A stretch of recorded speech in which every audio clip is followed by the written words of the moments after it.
The impact of the PhD with the RCBC, I think the main thing for me is it's really grounded who I am. It's really made me see where I stand in approach to things and what my perspective is. And I think I always knew it in the background, but when you go through the process of doing a PhD, you really realise that there are stances that people come from, and actually you also do that. And it just has given me so much more confidence in standing in that place. It wasn't until I kind of looked back and thought, oh, I have got an opinion actually, and now I'm going to use it. And I'm going to be really strong in that. The other thing it enabled me to see was not just the importance of research, it's more the power that research has and the influence it has, and how every single part of our lives is influenced by research and is directed by it, it's driven by it, it's skewed by it, everything. So the integrity of the researcher in putting out what is a good, solid, rigorous piece of work, again, it's just shone a light on that for me, and I don't think I was quite as aware as I am now about how important it is that people approach research with integrity and carry on their research with that.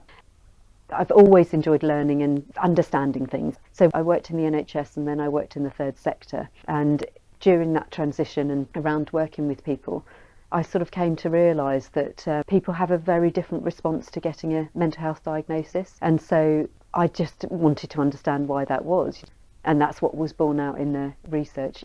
My understanding of mental illness, mental health, receiving a diagnosis in the bigger picture of services, it's made me really realise my position within that as a therapist. Always kind of fought against the medical model.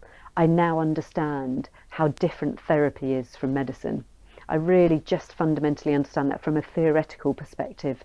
The impact my research I'm hoping will have, I've recognised there's quite a growing voice of people who don't think diagnosis is helpful. And to be honest, before my research, I was one of them. I was very down on diagnosis. I think we should be needs-led. Services are so driven by diagnosis. You can't get access to what you need to get access to unless you've got a diagnosis.